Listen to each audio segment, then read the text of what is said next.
Lily. Say, are you still planning on marrying my dear boy Ethan? Good evening, Mom. It's nice to hear from you. How are you? Whoa, slow down there, young lady. You and Ethan aren't actually married yet. Calling me Mom seems a little inappropriate, don't you think? Sheesh. Oh, I'm sorry about that. I didn't mean to upset you. Let me just start over. How are you, Donna? Fine, whatever. Just answer my question, hun. Are you really going through with this wedding? Yes, I was planning on it. Otherwise, I wouldn't have said yes when he proposed. Plus, our wedding's tomorrow, and... All right, let me ask you this then. How much money do you have in your savings? What, this again? What about your parents? How much money do they make? They better be saving up for their own retirement. Are they in debt? Are you in debt? Whoa, you really need to slow down, Donna. We've been over this already. Why do I have to share any of that information with you? I am marrying your son after all, so I can see why you're concerned about my financials. But everything else you're asking about feels a little intrusive, don't you think? You keep bringing up my parents. What do they have to do with anything? I've told you this before. Stop responding to my questions with new questions. All I need you to do is give me your answer, and we're done. Why is that so hard for you to understand? Well, as I've told you before, we don't have any debt. As for all your other questions, I can't answer them until I know what your intentions are. Fine. I see how it is. If you can't give me a straight answer, even on the night of your wedding, I guess that's just how it's going to be. I've had enough. Don't even bother. I will see you tomorrow. Okay, good night, Donna.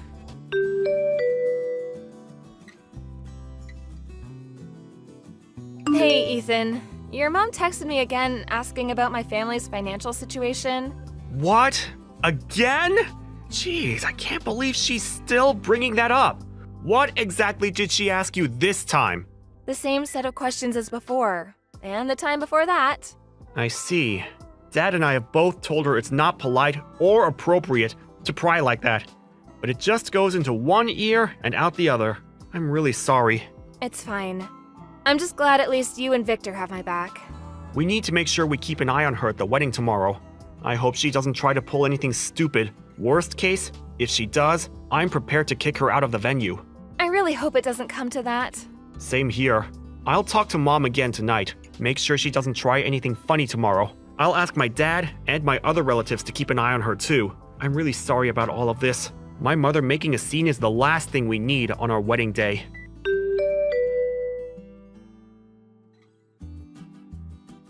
I'm glad at least the ceremony went well. You were absolutely stunning. Oh, thanks, dear. Now we just have to get through the reception. I hope it goes well. Well, Mom's been pretty quiet so far, so I'm hoping that's a good sign. If she can behave herself for the rest of the day, everything will be good. The scowl on her face makes me a little nervous, though. Yeah. She's definitely not doing a good job masking her mood, but maybe she realizes she shouldn't do anything rash. All of our friends and relatives are here too, after all. I hope you're right. All I want is for everyone to have a good time and for the reception to go smoothly.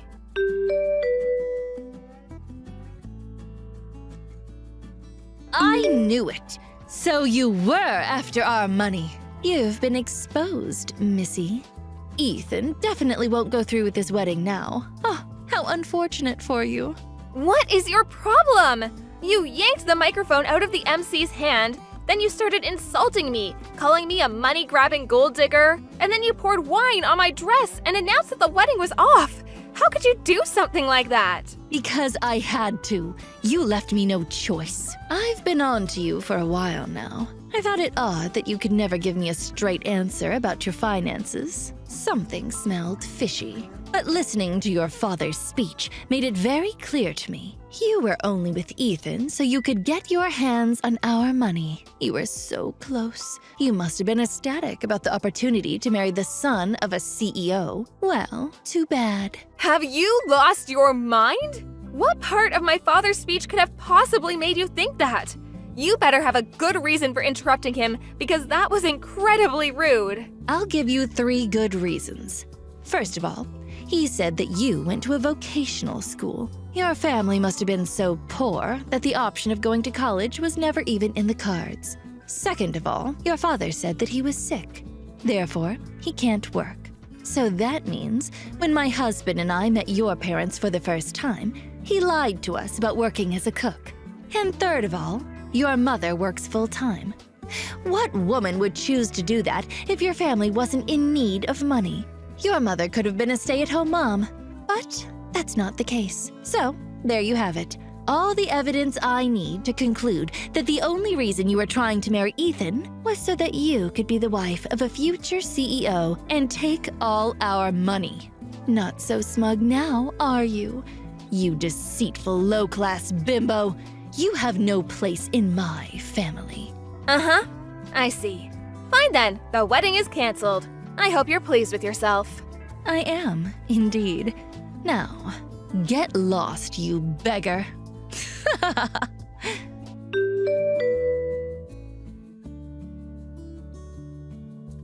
Lily, is it true?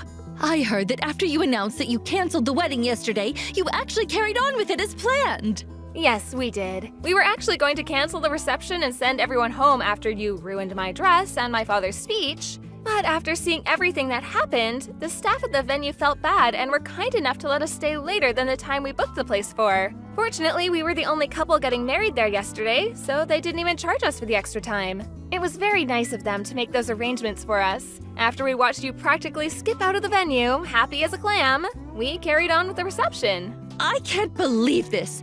So when Victor dropped me off at the house saying he had some errands to run, he was actually headed back to the venue to join us, exactly. Oh, how dare he do that to me? After I went through all the trouble to expose your true identity. You nasty double-dealing pauper! Let me set the record straight because it seems you're confused about a lot of things. I don't need you to be making any more presumptions about me and my family. Confused?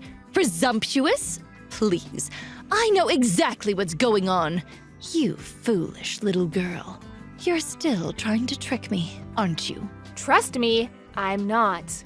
You seem to be missing a lot of context because you interrupted my father's speech and never listened to the end of it. First of all, yes, I did go to a vocational school. I chose to go to the culinary school so I could help my dad out with the business. The business? What business? You seem to think he works at a restaurant as a cook? Which I guess isn't entirely wrong, but there's more to it. He's the head chef at the restaurant he owns. I'm sorry, what? I went to culinary school so I could learn the basics and prepare myself before I started working with my dad at the restaurant. The head chef and owner of a restaurant? What are you even talking about? My great-grandfather opened a gourmet Italian restaurant way back in the day, and our family's been running the business for decades. As for my dad being sick, that was back when I was in high school. Thankfully, his recovery went well. He's all better now and works in the kitchen every day. But he never mentioned anything like that. If you recall correctly, in the speech he mentioned the time he got sick. He never said he was chronically ill. Plus, after you left, my dad got to finish his speech, and he made a mention of it. He thanked me for my support and for helping out with things at the restaurant during those difficult times. My dad wrote his whole speech down before the reception. So if you hadn't interrupted him when you did, the fact that he made a full recovery would have come up later in the speech. I didn't think there was much more to it. And about my mom and her career, she still chooses to work because she loves what she does. Becoming a counselor was her dream. She loved helping others ever since she was a little kid. She worked very hard to build up to the point she's at today. No matter how much money her spouse made or what job they had, giving up on her career was always out of the question for her. Huh. Everyone has different values, and it's natural for people to have different goals in life. But it's not okay to make assumptions about them or insult them because of it. Fine. I admit that I didn't have the whole story, I guess. But that still doesn't change anything. I doubt your family's making much from running one measly little restaurant. I'm sure it's nothing compared to the massive corporation my husband runs. I still don't have enough evidence to be convinced that you're not after our wealth. Earlier, you said you had 3 good reasons to believe that I was only with Ethan for the money. But I just explained everything. The assumptions you based your reasons on were wrong in the first place. Your arguments are completely baseless. Oh, you're just splitting hairs at this point. You think you got me beat with your flimsy argument? None of that matters because you're not marrying Ethan. I won't allow it. He's going to be leading the company after my husband retires.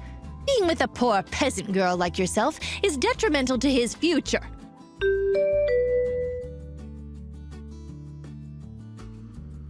Lily! I'm so sorry about my mother's behavior. I have no idea what's gotten into her, but it's completely unacceptable. I'm okay, Ethan. At least you and your dad are on my side. Of course we are. We know you and we know your character. You're a kind, hardworking, and loving person. Thanks. I really appreciate that. So, I have something I wanted to talk to you about, and I want my dad and your parents to be there to hear it. Can you talk to your parents so we can arrange a time for all of us to meet in the next few days? Alright, sure. What is it that you want to talk about, though? I've been thinking about a lot of stuff. About the business, about our future. I want to make the best choices for us. Dad's been helping me figure some of it out, too. I think I reached a decision, but I wanted to run it by you and your parents first. Okay, I'll check my parents' schedule and get back to you. Thank you. I appreciate it. We'll talk soon.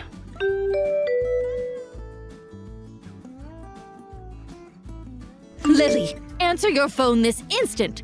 What did you tell my husband and son? There's no way they would treat me like this unless you were behind it. I'm not behind anything, Donna. Victor and Ethan just told me what I assume they told you. Ethan said he wanted to take my family's name and cut ties with you. And Victor said he was going to officially announce that Ethan's cousin Sean will be taking over the company after he retires. Oh, and that he's also planning on divorcing you. At least that's what my parents and I were told.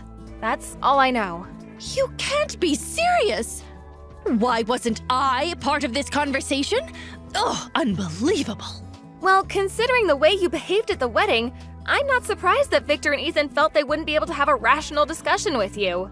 It might feel unreasonable, but I can't really blame them. This is an outrage. After 30 years of marriage and dedicating my life to being a devoted housewife and supporting my husband while he ran his family's company. What irks me the most is that Victor is telling me that when we split our assets after the divorce, he's going to make me take part of my share and pay you for the damages that I caused at the reception. $50,000! All of his relatives are saying it's only fair, but they're wrong. Everyone's being so cruel to me. I can't stand this.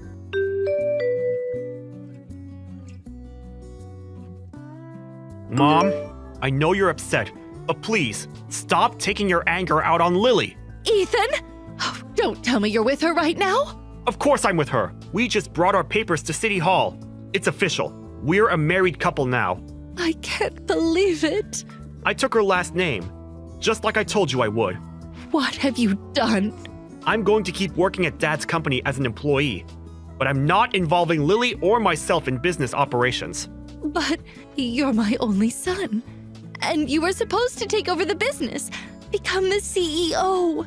Do you truly think that what you're doing is acceptable?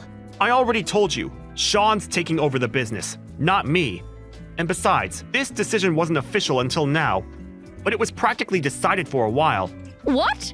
You just assumed I was taking Dad's place and made a whole big deal about nothing. But think of the position that puts you in. This puts me in a great position, because it's exactly what I wanted. Sean's great at what he does. He's skilled, innovative, and very capable. The company's in good hands with a businessman of his caliber at the top. You may have supported Dad at home, but you have no say in what happens with the company. It has nothing to do with you. This can't be. Lily's my family now. I need to go. I'm sorry, but after everything you did at the wedding, I've lost respect for you completely, and I honestly just want nothing to do with you. And as far as your relationship with Dad's concerned, go talk to him about it. I'm sure you both have some stuff to figure out. Ethan, no. Please wait. Bye, Mom.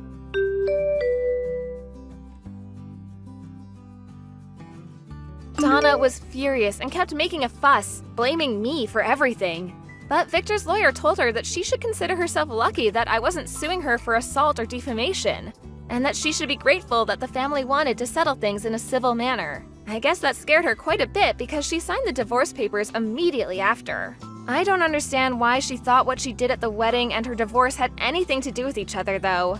because she was nervous that I was going to threaten to sue her if she didn't sign. Either way, Victor and Donna split their assets after the divorce and Donna got a chunk of money. But she had to leave and go back to living with her parents. Bad news travels fast apparently, because all of her friends and neighbors knew about what she did. Donna overheard one of her neighbors gossiping about her one day and punched her in the nose. The neighbor had to go to the hospital and sue Donna for medical expenses, so the money she got after the divorce was completely gone. Her parents kicked her out of their house, and apparently she lives in a town far away now, all alone, working to support herself every